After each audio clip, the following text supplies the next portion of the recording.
Goodbyes and bons dias. Changing direction in Portugal. Or changing direction in a changing country.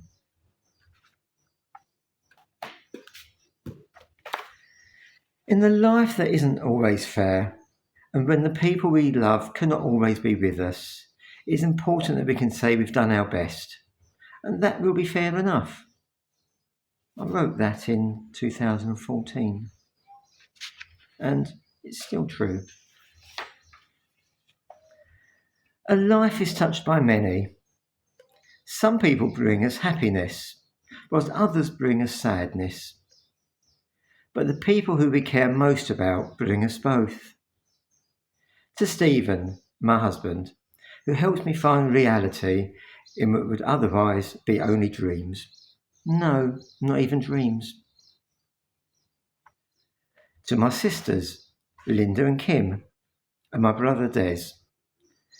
They hold some unlucky cards in their hands, yet they play the game with great courage and are a source of inspiration to me. For Cyril Wilfred Silverthorne and Kathleen Emily Silverthorne, parents who gave us love and confidence to face the future even when they could no longer be with us. Preface. My mum died completely unexpectedly when I was 12 years old. I did not know it at the time, but when I woke that morning and heard my dad crying, those tears and the ones my sisters, brother and I shed must have washed away my hope and the belief in a tomorrow. Yet I did not have an unhappy childhood.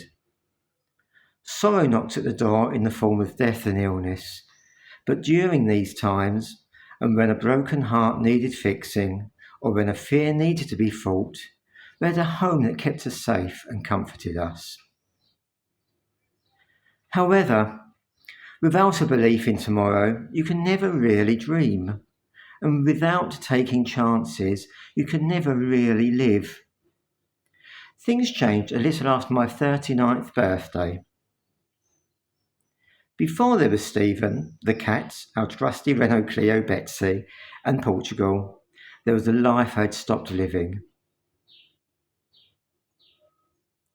I started writing Goodbyes and Bons Dias after living in Portugal for about 6 months. It was my husband who encouraged me to record in words that first year of our life here. He recorded it in photographs.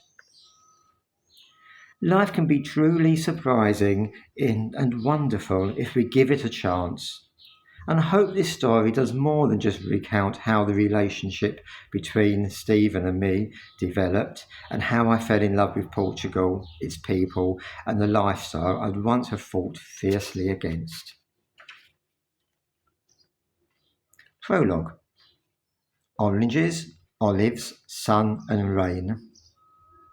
If we like it now when the weather is like this, I guess we'll like it more when it's not raining. Knowledge about Portugal was accumulated over time, but being neighbours with Spain, we had presumed a Mediterranean climate with oranges, olives and sun more likely to fall upon us than rain. But as we fell in love with our surroundings on that wet day we first saw our new home, Stephen's words proved prophetic. The idea of moving away from London had come to us 4 months previously, whilst we were on holiday in Ibiza. Sitting outside a cafe in a small town, Stephen and I had spoken about a holiday home in a Mediterranean sunshine. The foreign architecture and way of life had captured our imaginations, as similar scenes have undoubtedly coaxed many a mind to wander and tongue to set free daydreams. But unlike many people who return home and have lives that wash away those dreams and carry away such fantasies, when we returned to London, we found time to reason and to ponder a different reality to the one we had.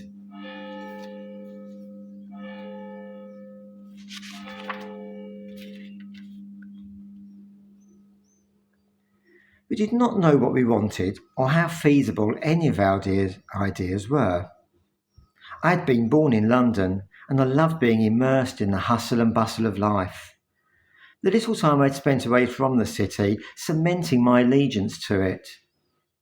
Stephen was also a Londoner, but for him, the density of population, noise and congestion were things he dreamt of escaping.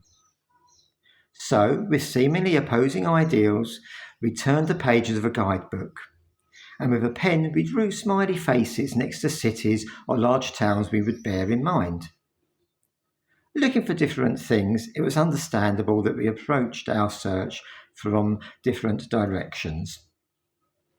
I hoped that a small city would be enough of a difference from London to make Stephen happy. And he hoped that a small town or village near a city would prevent me from being isolated.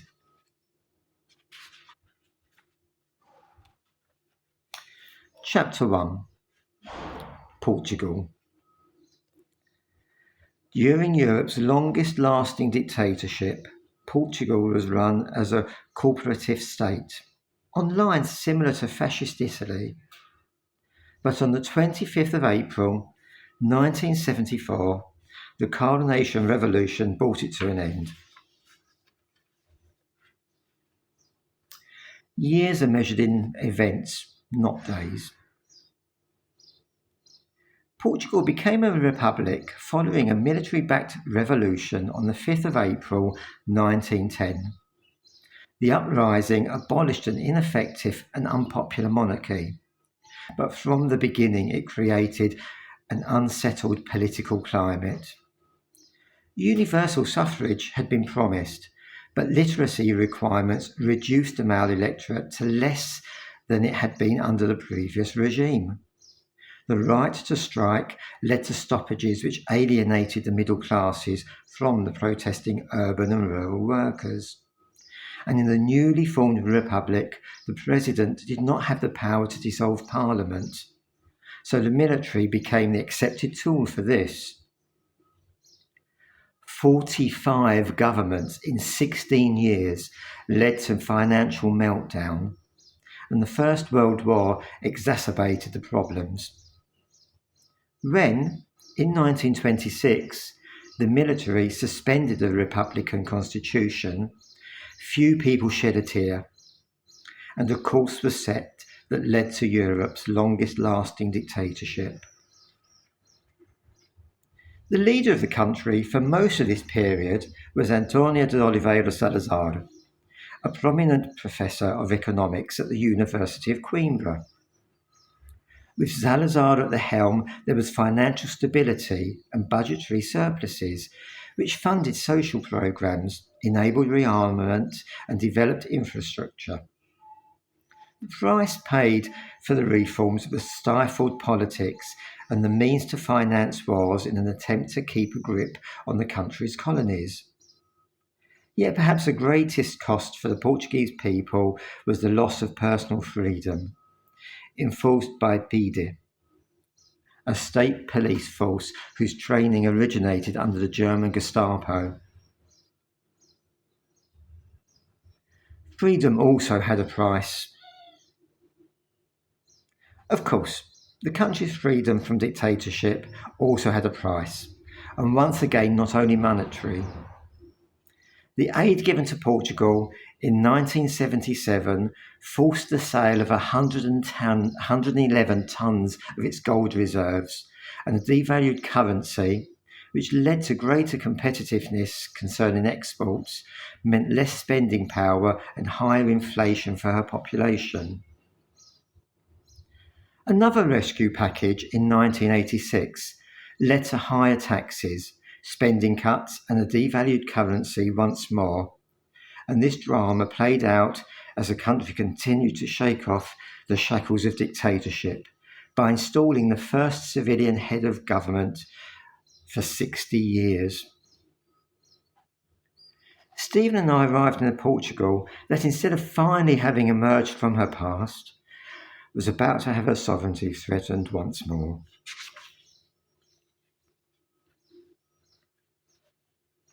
Chapter 2, 14th of March 2009. Mountsfield Park, The story of how I met Stephen is not the one I shall go into detail about, because as extraordinary and magical as it is to us, love is unique to those it touches, and most people reading this or listening to this will be able to recall their own wonder and beauty connected with finding the one. However, the story of the Portugal I found has no little to do with what I took with me and what I left behind. So some of the tale needs to be recalled, and it starts with a meeting in the park overlooked by a Victorian semi-detached house in Catford, southeast London. On the busy road which encircles the southern boroughs of London, the public face Stephen's home showed to the world accumulated soot and grease from exhaust fumes of the cars, buses and lorries rumbling past, or that were more usually idling outside in traffic jams. Either side of working hours, two cars were regularly parked outside the house on land that may have been pretty before the building was converted into two flats and the road made into a red route. But I knew only a cracked paved drive that was often littered with empty crisp packets and cigarette butts. Contrasting with this physical pollution and that of noise from ambulances that rushed to and from Lewisham Hospital was the rear of the house. Windows overlooked a leafy park and undulating hills. Stephen had lived in his flat for over 20 years, from the time he had moved out of home and started buying it with a friend. Through changing times in his life, the place had sometimes been a castle and other times a prison. But it began to feel like my home after only a short while of living there. The first recognition of this coming from Biscuit, the tabby cat, who came and sat on my legs one morning as I relaxed on the sofa by the window with a cup of tea and a piece of toast and a book. My husband left the house for work before 8 o'clock most mornings, either driving to the school where he taught music or to the houses of students to whom he taught the subject privately. I worked in the bookshop in Canary Wharf, and the shift patterns meant that I sometimes left home at 7:30 in the morning, and sometimes at 10:30. And while Stephen was usually back home by 6 o'clock in the evening, I often returned after 9 o'clock. I didn't enjoy getting home late, but I liked the time to myself in the morning to sit and just be, or to read whilst playing or whilst listening to the radio. When Biscuit, the tabby cat, came and sat on my lap that day, I smiled at being accepted into her home. Chapter 3. Dezembro 2010. Mum and Dad had given us 2 blankets as leaving presents. We sat there with one underneath the bottom sheet and the other draped around our shoulders. The cats came and sat with us, and their presence was a comfort for the physical warmth it gave, and the forgiveness we felt for all the upheaval they had encountered over long months. A place in Miranda de Cordoval. On the corner there is a kiosk. We buy newspapers here and take them across the road to enjoy coffee and cake while scanning through news stories and articles in the hope that we will expand our Portuguese language in a less structured way than poring over grammar books and vocabulary exercises. The lady at the kiosk does not speak English, and as with all situations in these early days, our Portuguese is limited. And this means that when we speak to people, different conversations are often taking place. Yet with kind hearts and patience as interpreters, both parties reach an understanding. Moving on. The house that brought us here is very old. A neighbour tells us it came into being more than 200 years ago, born from the stone which supports the trees and brambles growing below, above and around us. and when it was younger, it stood just one amongst many such grey two-storey buildings in this part of our village. The house we have is old, but it does not look old. Concrete floors have replaced the wooden floorboards, and a concrete veranda has replaced the old wooden structure. Passages worn in the stone steps leading up to it are invisible now under a fresh facade of angular granite slabs. Part of the fitted kitchen lines a new wall, and the tiled floor covers earth which only a couple of decades previously was regularly trodden firm by hooves of oxen who ploughed the fields and the boots of the men and women who lived above and worked in partnership with the beasts. Doors have been repositioned, and the back of our house provides the only entrance points, hence presuming the role of the front of the building, yet being unable to welcome neighbours and passers-by. The house we have is both old and new, and stands between times. Our village is moving, and our home is now the last inhabited place down a small lane. Several ruins run off a little further, and others stand close by. But in these and other architecture, we glimpse the past of houses that was part of our past. While in the new houses that line the road through our village, with their large metal-framed windows and less modest designs, we see the present it now inhabits. Monday. When we arrived at the house that first night, it was really ours, the electricity still had not been connected. So our car's headlights illuminated the scene as I unlocked the gates and Stephen drove through. We had bought solar-powered fairy lights whilst staying with family in the UK, and earlier that day we had started to charge them. With a torch, we located a string of bulbs, and when the tiny switch was moved to the on position, we had our own piece of the night sky to take inside. The downstairs door of our home swung inwards, revealing a large kitchen. After entering, we continued past the waist-high granite worktop which divided the cooking area from that which we had designated for our dining table, before finding ourselves at the foot of a staircase sweeping up to the next floor. We draped the lights over and through the swirling green iron balustrade, and the ice blue glow gave ample light to ensure the 3 metres of snaking water pipe protruding low at a bend from a hole in the wall between us and the next door house, which still belonged to the previous owner of ours, was visible. When we had been at the house earlier, Steve and I had pumped up the inflatable mattress, but we had lacked the time to make the bed. So before doing this, we first let out the cats to explore the place. By that time, Muffin and Biscuit had been at the house for a week while we had finalised the purchase, and until this point we had kept them in one room. During visits to the cats, other doors and windows had been opened to allow the warm air to enter, but theirs had remained shut for their own safety. So as we made up the bed in the room opposite to where our companions had been kept, we were watched by 4 curious eyes. Other than the fairy lights, we had no light except candles, which also provided our only source of heat.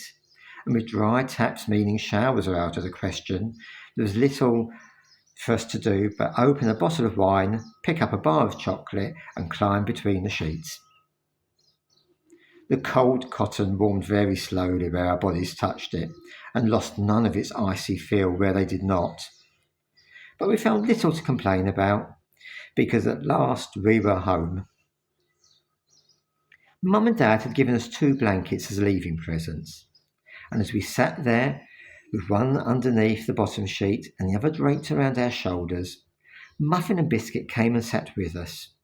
Their presence a comfort for the physical warmth it gave and the forgiveness we felt for all the upheaval they had encountered over long months. I sent a text to a friend in London who I felt would appreciate our situation, and following my description of the above scene, I added, "We feel that we're the luckiest people alive. Stephen and I slept fitfully that first night. Cold seeped up from the ground and in under the quilt. The cats were on and off the bed all night, purring in our ears and kneading the bedclothes with their claws. But our true disturbances were minds which were not ready for sleep as they processed the reality of our situation and fired our imaginations.